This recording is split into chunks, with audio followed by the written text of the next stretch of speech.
జనాలు ఇలా నాకే కనిపిస్తున్నారా, మీకు కూడా కనిపిస్తున్నారా అన్నది కామెంట్ చేయండి.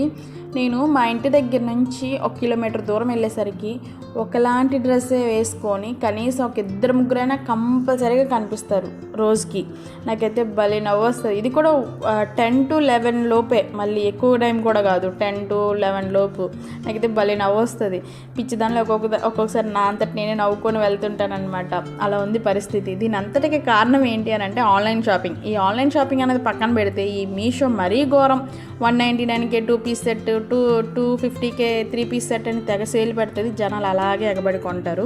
సో కొంటున్నారని నా ఫీలింగ్ కాదు, కానీ ఒకలాంటి డ్రెస్నే వేసుకుంటుంటే చిరాగ్గా ఉంటుంది కదా. సో నాకైతే ఇలాగే ఒకసారి 10 days అబ్జర్వ్ చేశాను ఒక్క డ్రెస్ని. నాకు రోజుకి కంపల్సరీగా 8:30 నుంచి 9:30 లోపు కంటిన్యూస్గా ఒకే డ్రెస్ 10 days కనిపించింది. నాకైతే అసలు వీడియో తీద్దాం అనుకున్నాను, కానీ బట్ వితౌట్ పర్మిషన్ వీడియో తీయకూడదు కదా అని చెప్పేసి అని సైలెంట్ అయిపోయింది. అది కూడా బండి మీద వెళ్ళేటప్పుడు. సో నేనైతే ఆన్లైన్ షాపింగ్ చేయకూడదని ఫిక్స్ అయిపోయాను. బట్ ఎందుకో ఒక డ్రెస్ తీసుకోవాలనిపించింది. ఫ్లిప్కార్ట్లో ఈ డ్రెస్ తీసుకున్నాను, 2 పీస్ సెట్. ఎలా ఉందో కామెంట్ చేయండి.